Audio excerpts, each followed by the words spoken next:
রমজান মানেই হলো পরকাল সাজাইবার মাস, নিজের আখেরাত সাজাবার, জান্নাত সাজাইবার মাস হলো রমজান। রমজানকে সামনে রেখে আল্লাহ পাক রব্বুল আলামিন ফেরেশতাদেরকে দিয়ে জান্নাত সাজিয়ে দেয়, নতুন করে জান্নাত সাজায় রমজানকে সামনে রেখে, জাহান্নামকে বন্ধ করে দেয় এবং সমস্ত শয়তান দুষ্ট জিনগুলোকে শেকলে বন্দী করে দেয়। ইজা দাখালা রমাদান ফুতিহাত আবওয়াবুল জান্নাহ ওয়া গুল্লিকাত আবওয়াবুন নার ওয়া সুলসিলাতিশ শায়াতিন। নবী সাল্লাল্লাহু আলাইহি সাল্লাম বলেন, যখনই রমজান আসে তখনই আল্লাহ পাক তার জান্নাতের সব দুয়ার খুলে দেন, জাহান্নামের দরজা বন্ধ করে দেন এবং শয়তানগুলোকে শেকলে বন্দী করে দেন। তার মানে বান্দা যেন শুধুই জান্নাতে যাইতে পারে আল্লাহ তাআলাই কুদরতিভাবে ব্যবস্থা করেন। এই জন্য রমজানে জান্নাতের ব্যবস্থা করতে পারে নাই, জাহান্নাম থেকে বাঁচার ব্যবস্থা করেন। রমজানেও শয়তানি শেষ হয় নাই, দুষ্টামি শেষ হয় নাই, আল্লাহর নাফরমানি ছাড়তে পারে নাই। আসলে এটা শয়তানের তুনো বড় শয়তান, কারণ মেন শয়তান তো বন্দি, মেন শয়তান তো শিকলে বন্দি। তাহলে এরপরও এইটা শয়তান রমজানের ভিতরে কেমনে নাফরমানি করে, তা আমার মনে হয় এইটা ওইটার চাইতে উপরে ডিগ্রিওয়ালা শয়তান। এই জন্য যে এই শয়তানে বুঝাইতে চায় যে ওই শয়তান রে বন্দি করলে কি হবে, আমি তো তার থেকে শিখতে শিখতে তারে ডিঙ্গায় গেছি, আমি তো তারে ডিঙ্গায় গেছি, আমি তো শয়তান, এখন আর আমারে আর ওয়াসওয়াসা দিবে কিন্তু। নাইলে একজন মুসলমান, একজন মুমিন আল্লাহ এবং তার রাসূল এত বেশি পরিমাণ রমজানের মর্যাদা ফজিলত এত বলছে, এত বলছে, এত বলছে, এত কিছু বলার পরেও যার বিবেকে একটু নড়াচড়া করে না, তার চাইতে নিকৃষ্ট শয়তান আর কেউ হইতে পারে না। ওইটাই শয়তান বলে। হ্যাঁ, আল্লাহ নবী সাল্লাল্লাহু আলাইহি ওয়াসাল্লাম বলেন, কুল্লু আমালি ইবনে আদামা লাহু ইল্লা সিয়াম। এক বান্দার তার সমস্ত আমল তার নিজের জন্য, নিজের আখিরাতের জন্য, কিন্তু আল্লাহ তাআলা বলে আমার বান্দার রোজা এটা ব্যতিক্রম। قال الله عز وجل فإن الصوم لي وأنا أجزي به। আমার বান্দার রোজা রাখছে শুধুই আমার জন্য, আমি নিজেই তার প্রতিদান দেব। ডান কাদের ফেরেশতাকে যেন আল্লাহ বলে, ফেরেশতা পুরা রমজান আমার বান্দার নেকি তুমি লিখবা না, আমি লিখবো, আমি লিখবো, আমি দেব বান্দার নেকি। এই জন্য বাপ রমজানকে কেমনে কাটাবেন, রমজানের ফজিলত, রমজানের বৈশিষ্ট্য, রমজানের জন্য প্রস্তুতি মুমিনের আলাদা হওয়া উচিত। যাদের কলিজায় আখেরাত আছে, যাদের ফিকিরে আছে জান্নাতে যাওয়ার, যারা কবরের আযাব থেকে বাঁচতে চায়, যারা জাহান্নামের আগুন থেকে বাঁচতে চায় বাপ, তাদের জন্য রমজান ভিন্ন কিছু। রমজান মানে আলাদা মাস, রমজান মানে আখেরাতের মাস, রমজান ফিকিরের মাস, মেহনতের মাস, রাত্রি জাগার মাস। রমজান মাসে দিনের বেলা রোজা রাখবে, রাত্রিবেলা রাত্রি জেগে তারাবি পড়বে। আল্লাহ তাআলা এমনভাবে সাজাইছেন যে বান্দা 30টা দিন তুমি কষ্ট মুজাহাদা পরিশ্রম করে আমার রমজানটাকে কদর করো, 30 দিন পরে আমি আল্লাহ তোমাকে মুত্তাকি বানিয়ে জান্নাতি বানিয়ে দেব, জান্নাতি বানিয়ে দেব। এই জন্য আমরা মাহে রমজানের প্রস্তুতি, আমরা যেন রমজানে রাত্রি জাগতে পারি, আমরা যেন রমজানে রোজা রাখতে পারি, আমরা যেন রমজানে নিজেকে প্রস্তুত নিতে পারি। এই জন্য আল্লাহ তাআলা 15 দিন আগেই আল্লাহ তাআলা যেন আরেকটা প্র্যাকটিক্যাল আমার মধ্যে যেন হিম্মত, আমার মধ্যে যেন রোজার শক্তি, আমার ভিতরে যেন রমজানকে পালন করার মজবুত হিম্মত আসে। এই জন্য আল্লাহ তাআলা রমজানের 15 দিন আগে লাইলাতুন নিসফে মিন শাবান এই রাত্রিটিকেও আল্লাহ দান করেছেন।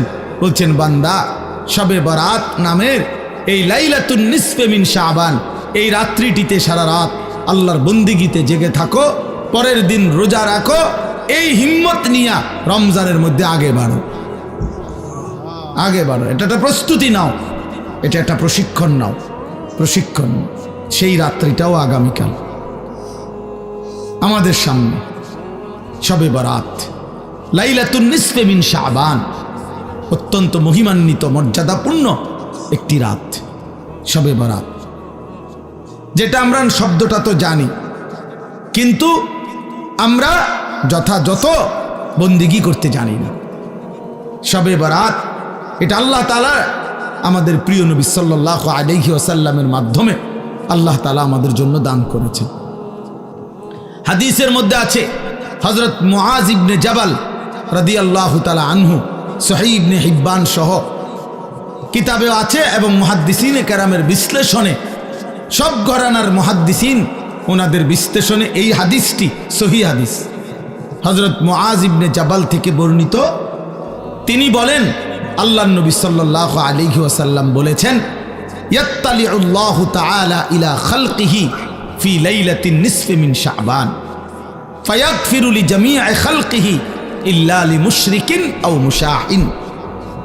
নবী সাল্লাল্লাহু আলাইহি সাল্লাম বলেন, যখনই মধ্য শাবানের মধ্য রাত্রি আসে, অর্থাৎ এই শবে বরাত আসে, তো আল্লাহ তাআলা কুদরতিভাবে একদম বান্দার কাছে প্রথম আসমানেই আগমন করেন, এবং আল্লাহ তাআলা এই রাত্রিতে সেই সন্ধ্যা থেকে ফজর পর্যন্ত রাতভর বান্দা আল্লাহর কাছে তওবা করে, ইস্তিগফার করে, দোয়া করে, কান্নাকাটি করে, বারবার নিজের গুনাহ মাফ চায়, আল্লাহর কাছে চোখের পানি ফেলে, তো আল্লাহ তাআলা তার কোটি কোটি বান্দাকে সারা রাতভর মাফ করতে থাকে।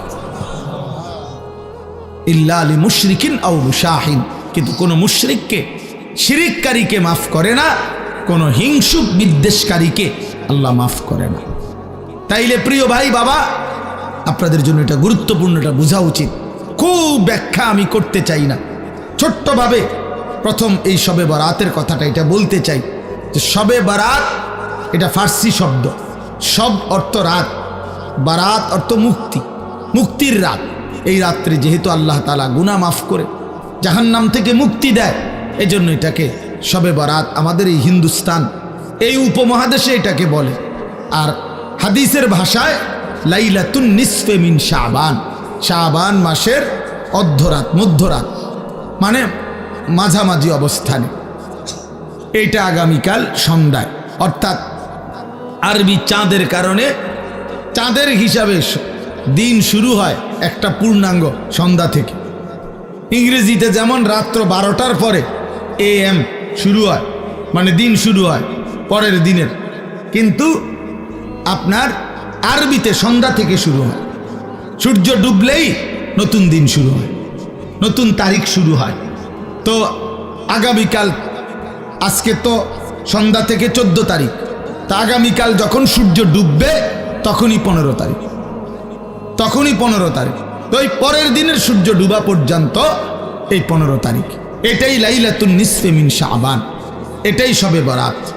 তাহলে এই শবে বরাত রাসূলুল্লাহ সাল্লাল্লাহু আলাইহি ওয়াসাল্লামের হাদিস দ্বারা প্রমাণিত, যে রাসূলুল্লাহ সাল্লাল্লাহু আলাইহি ওয়াসাল্লাম এটার ফজিলত বলছেন, যে আল্লাহ তাআলা এই রাত্রে অগণিত বান্দাকে, তওবাকারী, ইস্তিগফারকারীকে আল্লাহ মাফ করে থাকেন।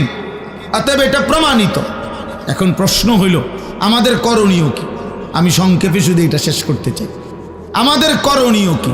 আমাদের করণীয় হলো এই রাত্রি জেগে ইবাদত করা, ইহয়াউল লাইল, রাত্রিটাকে জীবিত করা ইবাদতের মাধ্যমে। কিয়ামুল লাইল, রাত্রিটাকে দাঁড়িয়ে অর্থাৎ আল্লাহর ইবাদতের মাধ্যমে কাটানো, এটাই মূল মাকসাদ। হাদিসের বক্তব্যে এটাই বক্তব্য যে রাত্রি জেগে ইবাদত করো। নবী সাল্লাল্লাহু আলাইহি ওয়াসাল্লাম বলছেন, কুমু লাইলাহা ওয়া সুমু ইয়াউমাহা, তোমরা রাত্রি জাগো আর দিনের বেলা রোজা রাখো। তাহলে আমাদের দুইটাই কাজ, একটা হলো রাত্রি জেগে ইবাদত করা, পরের দিন রোজা রাখা। অর্থাৎ আগামীকাল শুক্রবার দিবাগত রাত আপনি আল্লাহর ইবাদত করবেন, শনিবার শুক্রবারে সেহরি খেয়ে শনিবার দিন রোজা রাখবেন, খালাস, এটাই। তাহলে আল্লাহ তাআলা শবে বরাত আমাদের জন্য দিয়েছেন রাসূলুল্লাহ সাল্লাল্লাহু আলাইহি সাল্লাম শুনিয়েছেন ইবাদত করতে।